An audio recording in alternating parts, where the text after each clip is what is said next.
line here and listen in. Good morning, Jamaica, or good afternoon, Jamaica. It is Sunday, October 26, 2025, and we're here for another briefing. This time, it is about Hurricane Melissa, now a Category 4 hurricane. Your government is committed to giving you accurate information. We again ask you to please listen to official sources of information. There's a lot of information that I saw online on social media, some of it real, some of it not real. And so it's important that you pay attention to legitimate sources. And so as we've committed each day, we will do a press briefing. It may look different ways, but we will come to you every day with our senior ministers. Our ministers are working hard. They are out there doing what is necessary to make sure we are prepared as best as possible. And so tomorrow you will hear from us. Tuesday you will hear from us. This afternoon, we're here at ODPEM. We're a part of the Emergency Operations Center, and we'll be doing our press briefings from here going forward. And so we thank the ODPEM team for their support, and of course, Minister Mackenzie, who is the Deputy Chair of our National Disaster Risk Council. He has been leading on all of our efforts in relation to our preparedness, and he has been absolutely excellent in support and in terms of us being able to come to you and give you accurate information. So with that said, I know what all of Jamaica wants. All of Jamaica wants to hear from Evan, and you want to also hear from the other ministers, but I know first you want to know what's happening with Hurricane Melissa, that yesterday was a tropical storm and right now is a Category 4 hurricane. So Evan Thompson, please come and tell the people of Jamaica what is happening. Thank you very much, Minister Morris Dixon, and I also want to greet my own minister, Matthew Samuda, as well as the other ministers in attendance, Minister Vaz, as well as Minister Mackenzie, who are here. And of course, all persons who are here, distinguished persons, those who are online, the media, of course. Thank you so much for joining us and allowing us to provide you with this update. You know, I'm always the one who is facing the camera, but there are so many others who work behind me and actually provide me with much of the information and assist in the process. So I want to just big up those people, the forecasters of the National Meteorological Center, who continue to do their work very studiously where they are, as well as the leader that supports me so very well, Mr. Rohan Brown, who is the head of our weather services. Now we are at bulletin. We have the last bulletin that we issued from the Met Service was bulletin number 37. We only do 7 bulletins per day. So, you know, we've gone over 5 days writing bulletins every 3 hours. So it has really been a tedious task, but we have consistently been doing it. And we recognize that the road ahead is still far. We do have a lot more bulletins to write and a couple of more days that we'll have to be engaging in that activity. But the latest information coming to us and shared with the public is that this system continues to move toward the west. If you take a look at the picture that's on the screen, you'll see where the center of Hurricane Melissa is located. The system is a Category 4 hurricane. This is moving toward the west at this time. The last location showed it to be south of Kingston. So it has already passed the longitude of Morant Point. It is now just about at the longitude of Kingston and will continue to move westward. But then it is expected to make its turn toward the north. We'll show you that track in just a moment, but you can see the rain bands that are associated with the system as it continues to move westward. Here is a slight look just showing the development, but the eastern part of the island, it seemed to have been experiencing some rainfall, but it's not consistent. It's really periods of rainfall and actually just coming from time to time and very short periods. But we are experiencing some rainfall over sections of the island, and that is expected to increase as we go through this Saturday and going into Sunday. This is another image of the satellite imagery, but it also shows shows where a lot of the lightning strikes are in this system, most of them on the eastern side of the center and in the bands that are surrounding the system. But we are seeing the white area where the dense overcast is moving over toward Jamaica as it moves toward the west. Then this way, we are proud to say that this is our radar image right here in Jamaica, the radar that's operated by the Meteorological Service. And you can see a very distinct eye also being projected on this image. So we see also where the rainfall is occurring in the system, and it is, as you can see, starting to affect sections of the island with the outer bands of this hurricane. Continuing just to show you where the system is moving, we see that it is expected to continue moving toward the west, if you look at that picture, and then it would turn toward Jamaica from the south, moving northward, moving over Jamaica. That's the same track, basically, that we've been sharing with you over the past day or so. And it is expected to be a major hurricane continuing in this way, moving right across the island as a Category 4 hurricane. That is what is projected. It could go for a brief period as a Category 5. That's yet to be seen, but right now the forecast is that it will move over Jamaica as a Category 4 hurricane. And that is expected to start early on Tuesday or maybe very late on Monday, depending on how this system actually starts to move, if it moves at any quicker pace. Right now, the fastest I've seen it move is just about 6 kilometers per hour. That's just about 3 or 4 miles per hour. And so we're watching it moving very, very slowly, ambling over the waters, and then gradually moving closer and closer to us. This is the projected track moving across the island. You can see with that dotted line. But I'm showing this picture really because I want to show you what those green areas to the south and even to the north are, because they represent where the storm surge is expected to affect Jamaica. Storm surge is expected mainly over the southern side of the island, and this would be to the east of the center as it approaches the south coast and as it begins to make impact. So we see the greener areas really over Clarendon, parts of St. Catherine, and then going into Kingston and western parts of St. Thomas. That's where we're expecting most of the storm surge. But if you take a look at that area just east of the Portland Cottage area, and of course where you see those lighter greens and the browns, that is where the highest storm surge is expected to take place. So if you're anywhere in this general area, if you can take a look at your map, I'll tell you what the names of some of the communities are in maybe the next briefing. But for the time being, this is the general area that we do expect to experience most of the storm surge, which means waves pushed onto the land and possibly getting as high as 13 feet. Continuing on the picture here, we'll see the amount of rainfall that we are expected to experience across the country. I told you that we've started to experience some rain, but it has not been intense thus far. But when you look at this picture, you'll see that intense rainfall is projected across the country. This shows that we could have 20 to 30 inches of rainfall over the eastern and some south central parts of the country. And then even in the higher elevations in the east, we could have over 30 inches, getting close to, in millimeters, close to 1,000 millimeters over the period of the system moving across us. So this is tremendous rainfall that is bound to cause widespread flooding right across the country. And it is something to be noteworthy for all our communities. I believe there are flooding potential areas in every parish of our country. And so you need to know if you're in a flood-prone area, if you're in a low-lying area, you need to take note. If you're near to a river course or a gully, you need to also take special note and find some alternative location that you can move to should you be threatened by the heavy rainfall. This is just another picture of the clouds over the area associated with the hurricane.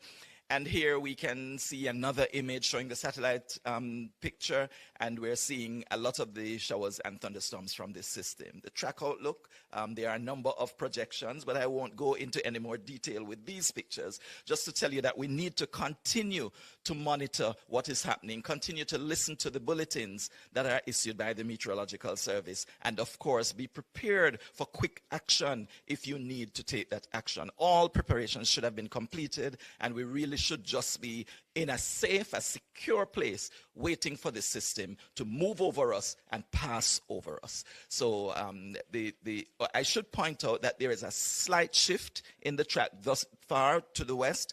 We're hoping that we'll see more shifts that will eventually take it off the country. But right now, the forecast is that we will be directly impacted by the eye, a landfalling between Monday night and Tuesday morning, and it will move across us right through the day on Tuesday. Thank you. A more westerly. Thank you very track. much. Thank you, Evan. Yes, Minister Vaz, doesn't seem to be good news, but I'm going to take the questions. I'm going to deviate again today and take the questions, just noting that with us, we do have Minister Samuda, we have Minister Vaz, and I did indicate that Minister Mackenzie, who leads all of us on this area, he is also here, and they will all speak to you also. So I'm going to take questions from the media now in relation to what Evan Thompson has just said. All right, we don't have a roving mic. We're in the emergency center. So if you could just stand and I can repeat the question for Jamaica to hear. All right, no problem. Greetings, everyone. I'm Jason Cross from The Observer. I want to find out from Minister Mackenzie what's the status of the shelters at this point in time. He's going to come. I wanted questions for Evan. Just on. For Evan? Yes. Okay. All right. Does anyone have any questions for Evan Thompson? Everything is clear? All right, so every part of Jamaica is going to be affected. There is a lot of rainfall that is projected. He also said we'll feel the brunt of it Monday night going into Tuesday. And so that's what he has said. We all have to be very, very careful and be prepared for the worst. All right, so now we're going to have Minister Samuda, who will speak to you. He's our Minister of Water, Environment, and Climate Change. Minister Samuda. Thank you, Minister Dixon. Colleague ministers, thank you for the hospitality. Minister Mackenzie, Evan, heads of agencies, members of the NIAC, members of the media, and certainly those watching and listening at home.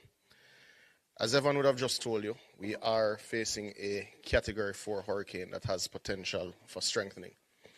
As I have started every update with the statement, because it is incredibly true, and I think particularly true at this moment, it is still not time for panic. It is time to complete your preparations. It is time for some prayer, and it is time for us to plan and time for us to engage our programs. This storm will test our systems. I want to publicly put on record my thanks to Evan Thompson and to his entire team, leadership all the way through the organization, as they've been working 24 hours a day, not on shift or I think in teams. I think every team is fully engaged over the last 10 days as we've been tracking this unusual storm. So I want to publicly thank the Met Service on behalf of Jamaica and the government, because they've been doing an awesome job in keeping us up to date and giving us the information that we absolutely need to plan. We also want to put on record our thanks to our international partners, in particular the National Hurricane Center, that does support us significantly with technology and visibility that we may not have locally. We also want to thank the UN country office that has reached out to us and offered their support, and many other partners. We are at a critical juncture, and at our earlier discussion with the utility providers, Minister Vaz made an important point. The proof of the pudding is going to be in the eating in terms of how we execute the plans that we have. But let's look firstly at the state of our planning, certainly for the water sector and its interconnectivity with the power sector. The Water Commission has engaged all of its emergency protocols. We have done a re-review of our performance and ability to restore service post-burial over the last few weeks, and ensured that we have ticked the boxes, so to speak, of the plan that we wrote post-burial. One of the things that we've done and is formed a co-working group with JPS. So JPS is very clear on all of the pumps that are critical for supply of hospitals, of infirmaries, of places of safety, of places of detention, so that they can work to restore current to those first. They're also clear on the pumping stations that function to load trucks, so that they know that those are also priority stations that have to be restored, so that we're able to also do emergency water distribution while turbidity settles, while you get your generators dispatched. Now, one of the things that we've not been able to do is to pre-dispatch our generators, and that is for a very real reason. We've seen the issues that Digicel and Flow are having with theft. We've seen the issue of theft of fuel from generators. So we will have to dispatch immediately after the all clear comes from ADPEM so that we reduce that theft. But we have over 50 generators, which are major generators that create the triple phase, or rather triple phase generators that provide the power that you need to start our pumping system. This will restore close to 80% of our customer base within 72 hours of the all clear and turbidity settling. We can't say definitively where turbidity will be a particular challenge and how much of a challenge it will be, but we expect to get to 80% of our customers with sporadic supply after 72 hours, because generators do have to cool, they do have to break, they do have to take their time for service and for refueling, etc. So it won't be 72 hours and everything back up and running, but 72 hours that there will be supply that allow people to catch water, to store, to backfill their storage, and to be able to manage. We've also engaged 4 mobile generators that will move to remote areas that we expect that are hardest hit, so at least they're able to get some water and able to backfill their storage as well. We're also happy to report that 4 of our major pumping stations and treatment plants also now have their own resilience in terms of their energy supply. We installed major generators, including at places like Logwood, which supplies all of Western Hanover and Western Westmoreland. We upgraded the supply at the Mona treatment plant, the Hermitage treatment plant, and indeed at several of our facilities in St. Catherine. So we are in a better place than last year, certainly, to respond to water distribution. We've also ensured that we've engaged our truckers and that they're pre-positioned to go to our loading bays immediately after to start to deal with many of our elderly shut-ins. We've got quite the list from SDC, Minister Mackenzie, so we're able to go to several of those persons who we know are shut-ins and will need a lot of help very quickly. As I said, we're more resilient this year than last year, but this is a bigger storm than last year. And this is a potential direct hit. Beryl was not a direct hit. So we're more resilient. Let's hope that additional resilience is sufficient for what is a worse storm than we would have faced last year with Beryl. God bless Jamaica. Stay safe and stay smart and listen to the official sources of information. If I was to take what I just saw, I wouldn't have been able to drive in New Kingston a while ago because of flooding that's being posted as now. So we encourage you to follow JIS, follow OPM, follow the Ministry of Education and Information, follow the relevant ministry sources, and of course, reputable media houses. Thank you. God bless Jamaica.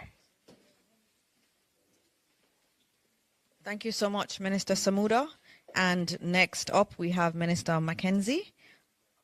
But I think Minister Vaz is asking if he can go first. So we're going to have Minister Vaz, our Minister of Energy, Telecoms and Transport. Thank you very much. Good afternoon, good morning to all of Jamaica, diaspora, and of course, media, colleague ministers. So let me start by saying that we had a press briefing earlier, or should I say the JPS had a press briefing for which I attended. So I'm going to repeat some of what I said of the important points there. First of all, I want to caution Jamaica to realize and understand that we did not get a direct hit from Beryl, and we are due to get a direct hit category 4 and possibly category 5. So the level of damage that you saw in Beryl will likely be severely increased and more widespread than what we had. I can say that the presentations that have been made to me by the telcos and JPS and the other essential services under my ministry, I am satisfied that we have a plan in place. But again, I want to caution that the plan is one thing. The execution of that plan is what is going to make the difference in our recovery. I want to say that you have the commitment of the Prime Minister already, that all his line ministers will be leading from the front, meaning that firstly communicating with you, and secondly doing the work and the coordination and collaboration that is going to be required. We can say that Starlink headquarters has reached out to us through their emergency response, and we have already gotten some equipment that is being used by the Ministry of Labour and Social Security to coordinate, obviously, the preparations and the aftermath. And I can say that Otben also has either received or will receive shortly another set of equipment that will allow for us to be able to communicate during and after the storm. So we will intensify that as needed, depending on when the assessment is taking place after and what additional we need. I can also say that both international airports are now closed. We accommodated 11 flights out of Montego Bay this morning, and we closed at midday. JUTC remains operational for evacuation, and they are coordinating as we speak with ODBEM and the police. As the storm draws or the hurricane draws nearer, obviously there will be more requirements for us to be able to respond. I want to say again, at this point, there's always been a hesitancy when evacuation orders are given. Do not take this one lightly. This may be the one. So follow the instructions of ODPEN and Minister Mackenzie and the government of Jamaica, because we have your safety in mind. And top priority, low-lying areas. I'm sure Minister Mackenzie will speak on it, so I will leave it for them. The toll, east, west, and north, south, I have already signed the order, and I'm just waiting to effect it. So as soon as everyone tells me that the weather is up on us, we will open the toll booths free of cost, and that will remain in place, including the aftermath, to allow for emergency responses and for persons to be able to access and get to their families, their businesses, and their properties. JPS. I was bombarded on the way here with a WhatsApp that is circulating about when JPS is going to shut down the various parishes. It is fake news. Only listen to JPS directly on their social media or their releases, and Government of Jamaica trusted sites and communication apparatus. I can say that between when I went to JPS earlier this morning and coming here, I have now received the request for force majeure from JPS officially. And for those who may not understand force majeure, let me just say, it is a contract clause that relieves a party from fulfilling their obligations when an extraordinary event beyond their control, such as natural disaster, makes performance impossible. So, in essence, the license has certain conditionalities, and in order for them to be relaxed, in order for them to respond, they require the government of Jamaica, who gave them the license in the first place, to sign a force majeure. I can state categorically that this will not be held up. I've already referred it to the Attorney General's chambers, and I am prepared to sign as early as possible, even prior to the strike. So you can rest assured that JPS will not be hindered by the conditionalities of their existing contract.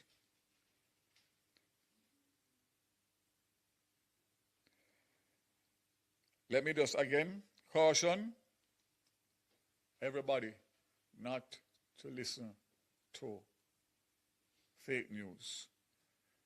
I know it's very hard because anxiety levels are high on your phone, monitoring every message that is coming around and trying to find as much information. That will just raise your anxiety.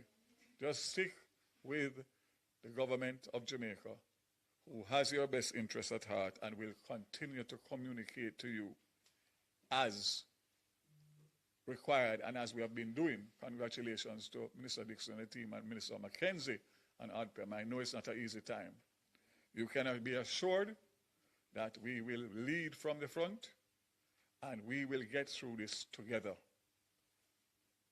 So I would close by saying, this is not a time for politics. This is not a time for rifts and disagreements. Every single Jamaican has a part to play between now, during, and after. And if we do it collectively, in unity, and in harmony, we will recover better and quicker. May God bless Jamaica and every single Jamaican. God bless you. All right. Thank you very much, Minister Vaz. And so we are going to close out this briefing with our last presentation, and then we'll take questions, but it will be from Minister Mackenzie, the Deputy Chair of our National Disaster Risk Management Council. And he has been the one that's coordinating everything, and so he'll have some very important updates for the country. Thank you. Thank you, Minister. Thank you, Minister, colleague, Minister Evan, officials from ADPEM and members of appointed minister, officials from ADPEM, members of the media of Jamaica, good afternoon. First of all, I'd like to advise the country that we have activated all shelters across Jamaica. So shelters are fully activated, and persons who wants to go to the shelters, they can do so because the shelters have been activated. There are 2 areas of concern I want to address quickly. One, I spoke yesterday about the number of cranes, construction cranes, that are left hanging across the corporate area and other sections of the island. Not much has been done since I spoke about it, but I want to advise those persons that they will be held responsible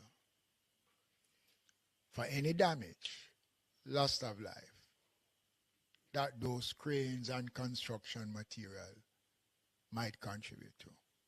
It is not late to take them down. I am asking those who have up those cranes, right around here in New Kingston, you see them up, still up, making one final appeal. The other area of concern involves some of our homeless population. And I noticed that a lot of people is criticizing the government because there is one homeless man in the Harborview area who got personal attention from the Inspector of Poor and the Secretary of the Board of Supervision, who went out and engaged him in lengthy conversation, trying to convince him it is in his best interest to go to the shelters. And he refused. I saw in one of this morning's newspaper that one homeless man said he'd rather die on the street than going into the shelters. I want to make it clear that we have made all the necessary provisions to remove the homeless population. We have provided public transport to take them to the various facilities right across the center.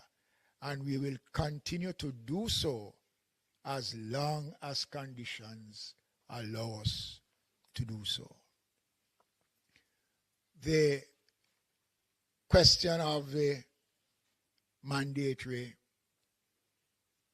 movements will be addressed. But let me say to Jamaica that I don't think we need an order to move from the areas that we know are vulnerable communities. Very encouraging, despite there are still persons in Port Royal who don't want to leave. The Member of Parliament, Philip Paulwell, called me last night to say that a significant number of persons in Port Royal have started to move or have left the community. And we will still be providing transportation in all the communities. And if you listen to what Evan said about the level of rainfall and the possibility of flooding, many of these communities will not survive this flooding. Again, I urge persons living in low-lying areas, areas that are vulnerable to flooding. It is not too late. If you're having problems to move, call the ODPEM. The numbers are available. We will assist you if you are having problems in moving. I said yesterday, and I'm going to repeat it again. When this event comes, it is going to be impossible for us, after all the attempts that we have been making, to advise persons, begging persons to leave. It is going to be difficult for us to say to our first responders, go out and risk your lives now, for someone who refused when it was conducive for them to leave. It might sound harsh, but it is the reality. And I don't believe many people in this country realize what is it we are facing. And the government continues to play its part, and nobody can deny that the government has not been proactive. And I want to say something which is pertinent in saying, based on the assessment that was done by the government after Beryl, the committee headed by former commissioner, who is now ambassador to the United States, a lot of findings.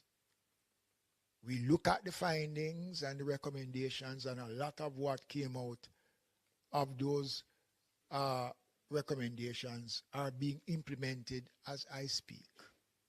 So our shelters are up and running. Transportation to transport people to the shelters are available. The critical communities know themselves. Rocky Point in Clarendon, Portland Cottage, Bamboo River in St. Thomas, New Haven, Riverton City, Taylorlands. I can go on and name. These communities know themselves. They know the difficulties. And with a Category 4 hurricane, with the possibility of raising to a Category 5, there is nothing more we can do as a government but to beg and beseech persons to heed the warning. And if it will help, I will go on my knees.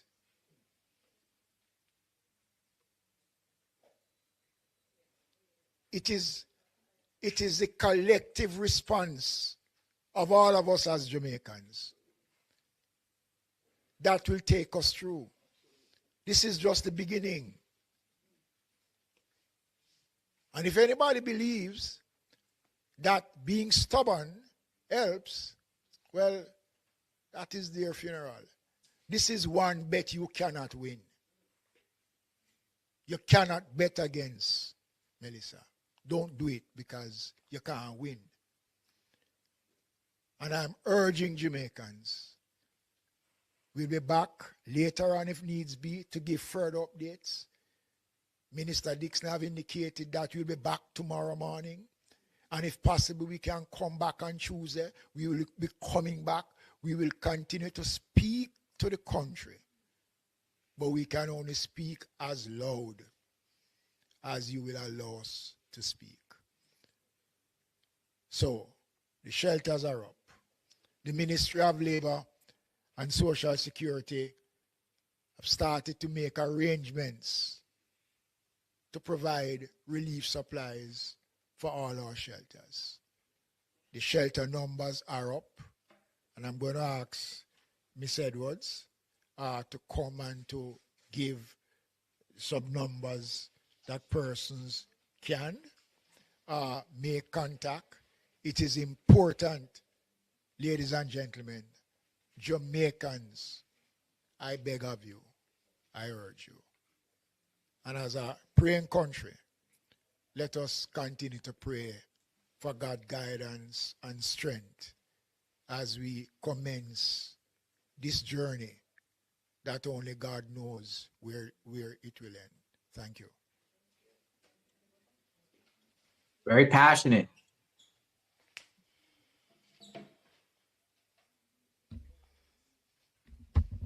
Okay, good afternoon, Minister Mackenzie, Minister Vaz, heads of entities here, Board Chairman, ODPEM team, media. The numbers that Minister spoke about will be, of course, placed on various. Can't hear? I have to speak a little louder. Is this better? All right. So just to indicate that the numbers that Minister spoke about will be accessible on the various platforms that are there for the information that is being provided by the ODPEM. And we want persons to, of course, go to these platforms, the ODPEM website, the WhatsApp channel, the JIS, all of the information that we have for emergency numbers, high-risk areas are all there. In terms of shelters, we do have approximately 31 shelters already activated. And so persons, we, Minister, seem to be taking the information very seriously. And we just want to encourage persons. It is a very dangerous hurricane that is approaching us. And we want to make sure that every Jamaican is safe. And so we are asking persons to heed the messages from the various entities, the Met Office, the ODPEM, the JIS, the other entities of government that is providing information to keep us safe. And we can't overemphasize the importance of us being prepared, of us taking the information seriously, because we don't really want to have any sort of catastrophic information or any sort of catastrophic or life loss on this watch. And so I just want to encourage every Jamaican out there to take the information seriously. Persons that live in low-lying and flood-prone areas, we ask you to evacuate because the storm is approaching us. And so I just want to just say to the teams that have been working very hard, thank you for your work. Thank you for all of the efforts that you've put in so far. The coordination is a number of parts. And so, it is, to bring it all together and to have it seamless is, a lot of dedication and hard work from a lot of persons from various entities, ministries, and departments. And so I just want to just say that may the Lord just keep us safe through the passage of this storm as it approaches us. And we just ask you all to also be safe. Thank you very much. Okay, thank you, very much. And also the emergency number for ODPEM, you can always call that number. There's a team here in this building that is taking the calls. If you're in any trouble, you can call that number. Yes, we have the numbers online for all shelters, but there's a main number here, and we'll put it up after this press conference. There's some questions. Minister Vaz, I know you need to give us some more updates, and then we'll take more questions. Just to reiterate Minister Mackenzie's message a while ago, I just received a WhatsApp update from the JUTC. They have responded to 4 evacuations calls since yesterday, I suspect through ODPEM. As far as Flaggerman in St. Elizabeth, where the residents refused to board the bus. So we sent a bus all the way to Flaggerman in St. Elizabeth. No response. Old Harbor Bay, yesterday, only 10 persons boarded the bus. Port Royal and Raytown today, same response. So we have deployed our resources and are awaiting boarding. So we actually, there's going to have buses on spot now, parked, waiting to evacuate, and the response is not there. So I want to reiterate based on what Minister Mackenzie just said, and also to say that the update from JUTC as of right now is that they are running limited operations and will likely cease operations by mid-afternoon due to rising water levels, low visibility, and of course, the weather coming closer.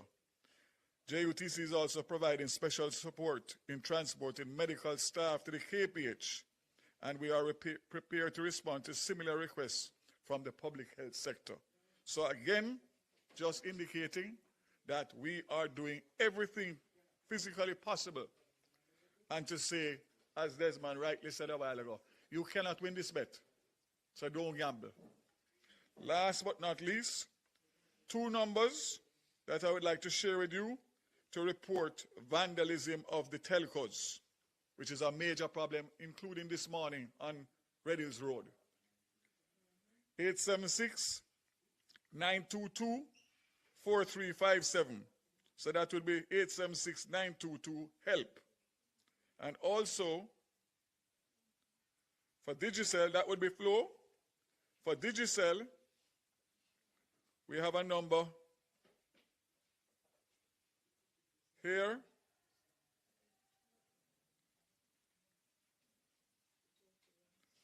That I just received, 876-355-5000. 876-355-5000. That's to report vandalism on the both telcos. And as I said before, for every time somebody does anything to harm the property of the telcos, whether it be diesel oil or generators or fiber, cable, it is only going to set us back in our recovery efforts. So I see the officer nodding. Zero tolerance. Zero tolerance. Thank you.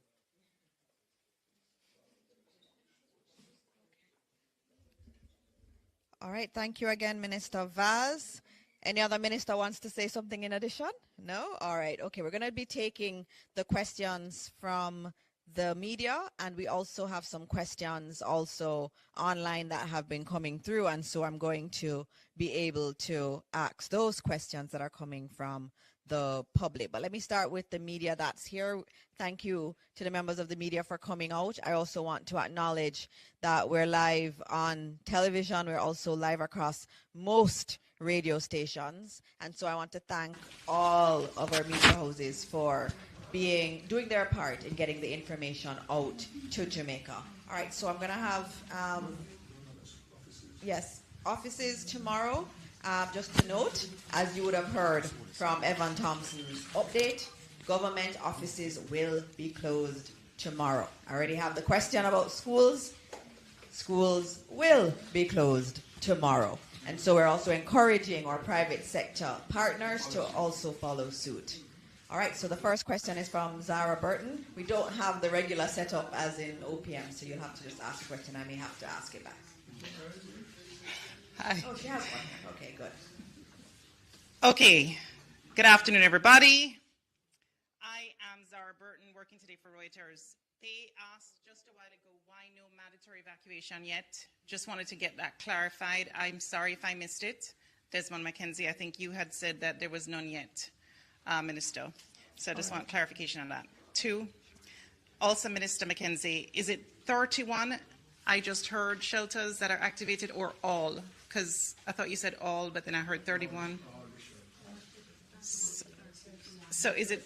So all are activated. Only 31 have individuals having shown up so far. Okay, Yes. Understood. Yes. Okay. But they've all been activated now. That order And was what's made the by count Minister of McKenzie. activations, it's 8. It's 881 881. shelters that we have across the island. And remember that we'll have the shelters, but we don't necessarily have anyone wanting to go in the shelters yet. And as you would have seen outside, I know at least in Kingston, you have some showers on and off, no real flooding as yet. And so we expect that as conditions change, more individuals will go to the shelter.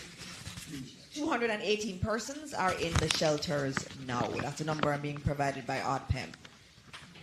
Okay. Yes. Also, God, what is this? Minister Vaz, this is for you. Internet for reporters. I just wanted to know if there is a provision possible when you speak to the Starlink people for us to, let us say, patch into something special so that we can get access to internet consistently throughout the storm. The best case scenario for that would be to be in touch with Starlink directly. But Okay. We can discuss it. Okay. We'll do what we can. Okay. Also, set schedule for reporters for the daily conferences. Will there be, any kind of like set schedule that you're hoping to at least, or general guidance that you can give us throughout the storm? Okay, Or I will you- answer that one. Yeah. So in terms of schedule for briefings, we will be doing this each day. Today we moved into the emergency center, so it took us a little while to set up thanks to the GIS team and the ODPEM team. But tomorrow morning we'll have our usual 10:30 briefing. Now that happens at 10:30 because ODPEM needs time to liaise with the National Hurricane Center in the morning. And so at 10:30 tomorrow, we'll do this again right here in ODPEM. We are also willing to do other briefings as the day goes on. I know some media houses have asked if they can have their reporters ensconced here, and we will allow that. That's usually the way it happens. So if some media houses want to have their people here with us, they are allowed to be here with us. We don't want an information vacuum out there, and so we're being as open as we can. Okay. The questions. Thank you. The Evacuation orders. And so that is actually being worked on as we speak. I expect that later today you will hear some more on mandatory evacuation orders. Given what Mr. Thompson has said, it is looking like we do need to do that. And you would have heard from Minister Vaz that buses were sent to particularly vulnerable areas. Individuals at that time yesterday did not want to leave. We may have to do evacuation orders, and that decision is going to be taken later this afternoon. And we will tell you as soon as it is done. We'll send out a media advisory on it. All right, Mahiri. Afternoon, everybody. Mahiri Stewart, Nationwide News.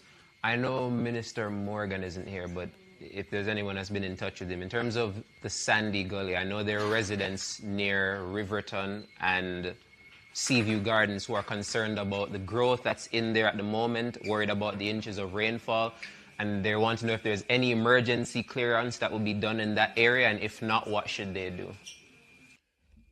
I did speak with Minister Morgan, and work has been taking place in the Sandy Gully. But the information is that those who are working had to go and deal with their family. But the work to clear the mouth of the Sandy Gully to allow free access will continue for as long as possible. If it's a case where it's not completely clear by the time the hurricane is expected to meet, what would the advice be to people in that area? Well, all of that area, if you look at the radar, points to sea surge waves, storm surge. So those areas. Look, the fact is that Kingston is low, extremely low. So there's no denying that with excess rainfall and a lot of flooding, there are going to be communities that will be flooded. There's no community in Kingston that is immune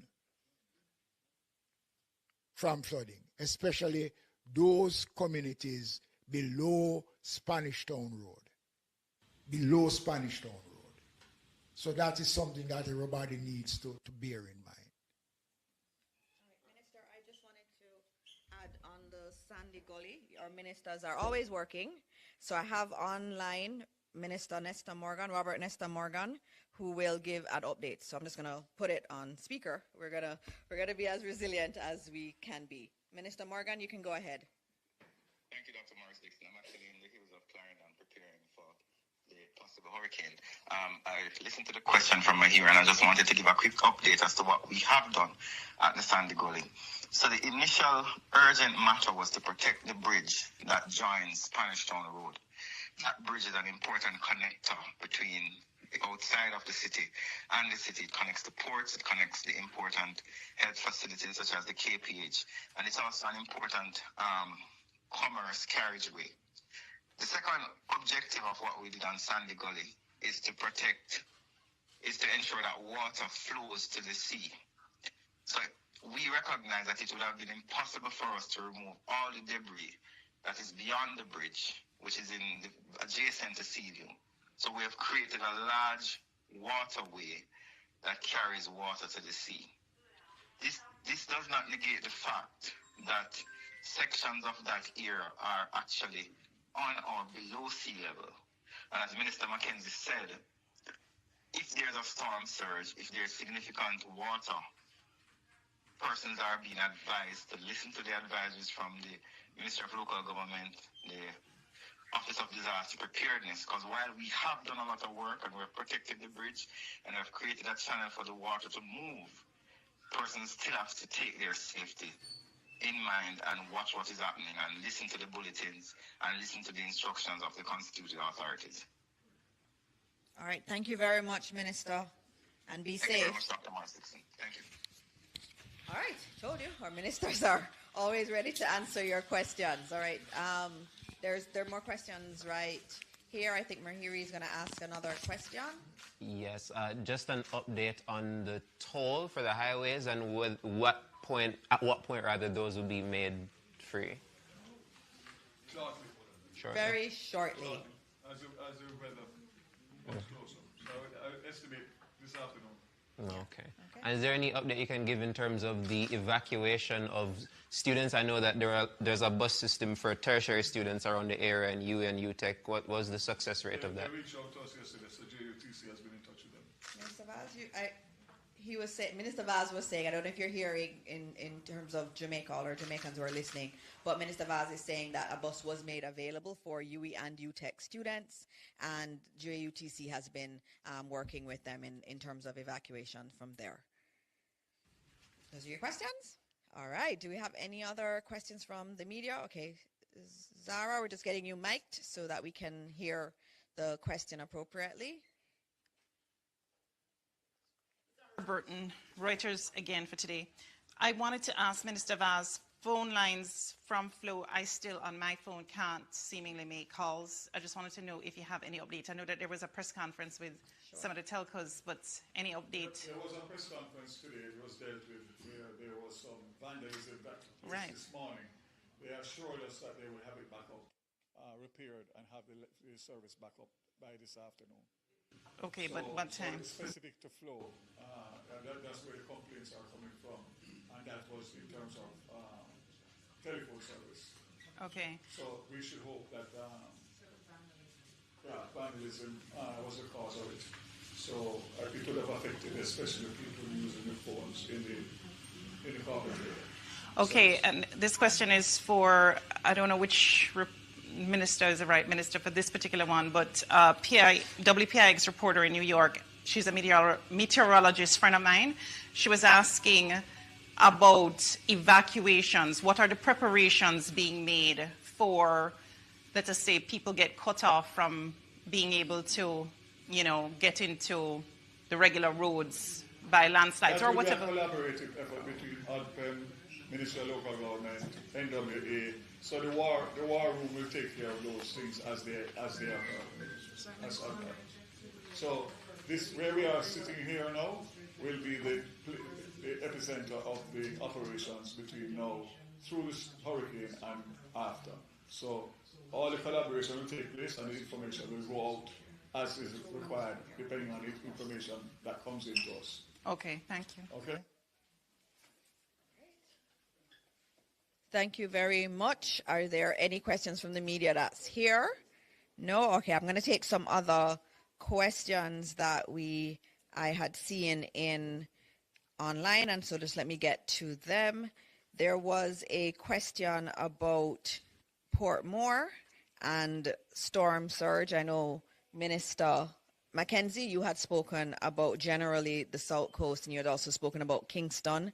Portmore, I'm assuming there is an issue there. Evan, would you like to speak on Portmore? Because there are questions on Portmore and along the South, what to expect. So if we can get some more information on that, that would be good.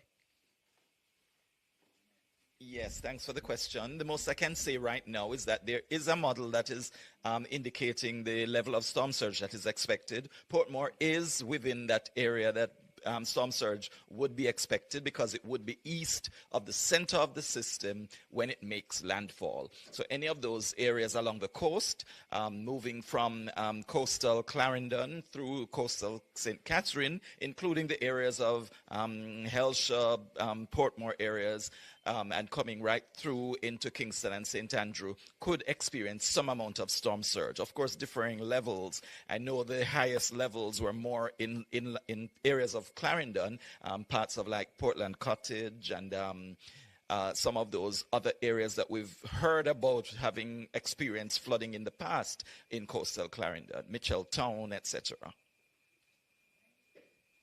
Thank you. Thank you very much. Another question I had to do with the homeless shelters. My GIS team, what do we do? Thank you. I have the best team at GIS. I have to tell all of Jamaica, they're just absolutely excellent and so supportive, and they're all here away from their families, and we do appreciate them so much. I have a question about the homeless shelters, Minister Mackenzie. I think they're asking about where these homeless shelters are. I know we've posted them online, but if you could just say a few words on the homeless shelters. The homeless shelters are situated in every parish capital. So we have drop-in centers, we have shelters, and there are also some of the homeless are being housed in certain sections of the shelters that are situated. So a homeless person, they will know where to find it. There are still people on the ground as I speak out there dealing with the homeless population. So every parish have more than one shelter for the homeless. And let me say this, based on the survey that we were doing on the homeless population, we would have identified locations where these homeless people are. And that survey has helped us to go and find those persons. So it is not difficult this time to find them, because when we did the survey, we found them at the location that they would normally hang out. And we have been moving the homeless persons.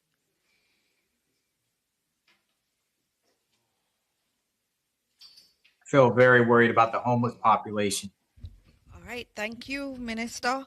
I have another question which had to do with emergency assistance and what kind of assistance we're getting from the region and elsewhere. We've already gotten many of our international partners pledging to support, and ODPEM is the lead agency for organizing that. in conjunction with the Ministry of Foreign Affairs and Foreign Trade. And so our missions overseas, they are already in touch with many of our partners. One key partner that we do have is SEDIMA.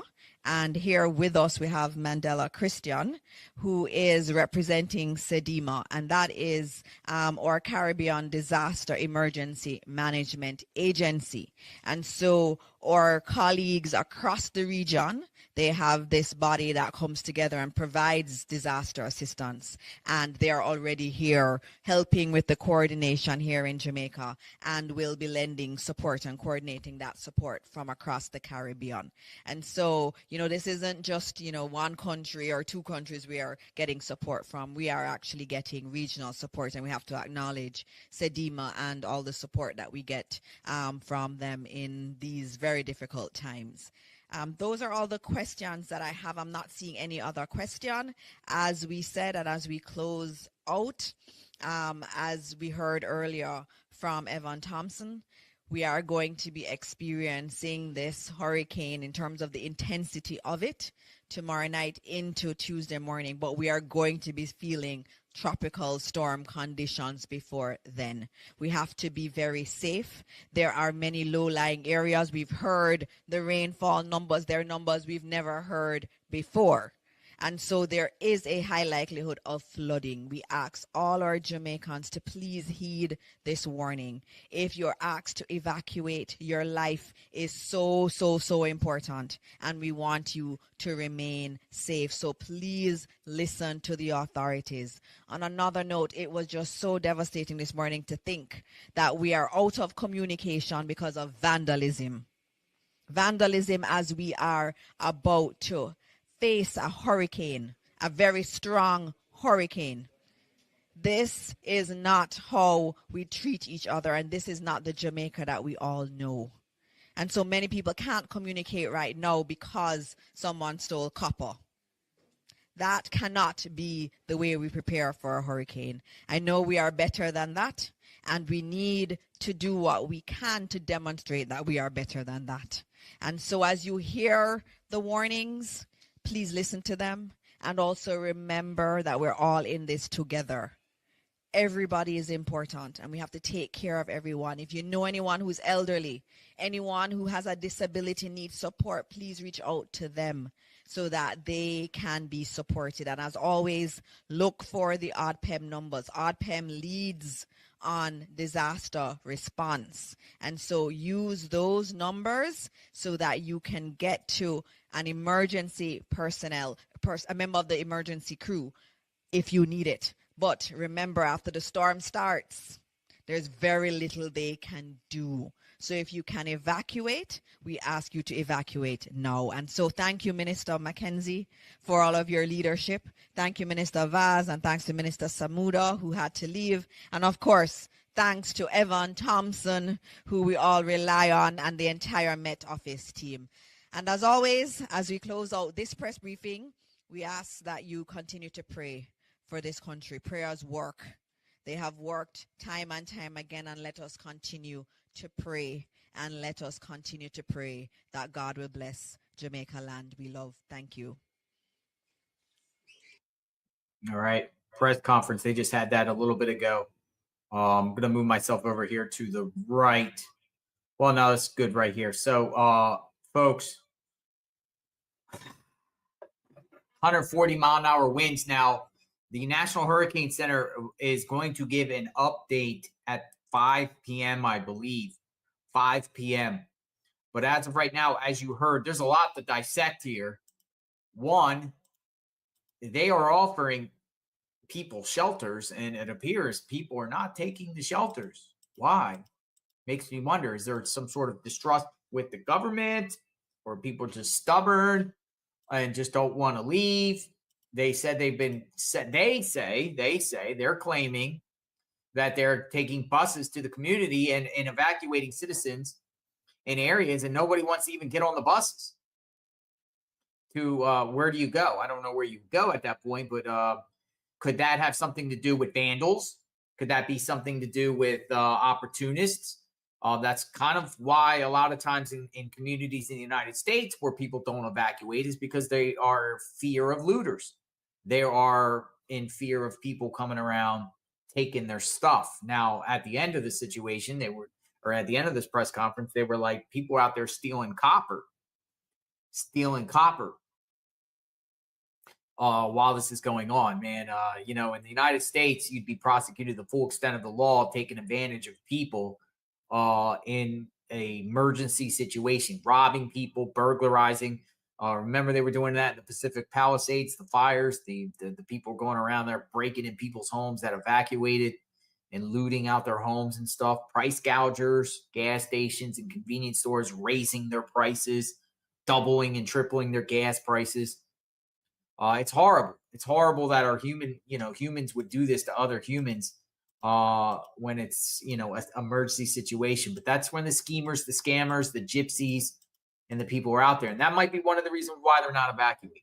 Because people are like, hey, if I leave my home, somebody's going to come in and then tear it up when I'm not there. And who knows when you'll get back to the community, because the fear here in Jamaica is communities get isolated from one another. The storm is 110 miles south of Kingston, Jamaica. It's like south.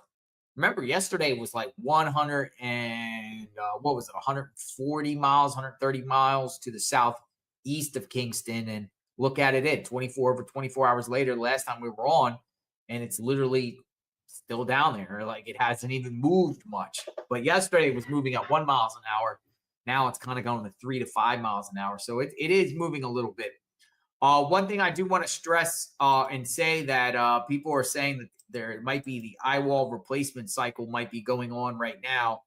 That's when there's indications that the storm is strengthening. At first, you'll get a bump of it actually decreasing, and then boom, and then it just increases. Now, that's a dangerous sign because it could very well be a 5 when it hits Jamaica, if it hits Jamaica. Because as you heard them, and as we've been reporting, the models indicate it's further west on the island, further west. And I personally think at this time, we're talking about some of the parishes out west there in Jamaica, some of the more western parishes, the too far out there. We started out in Negril, and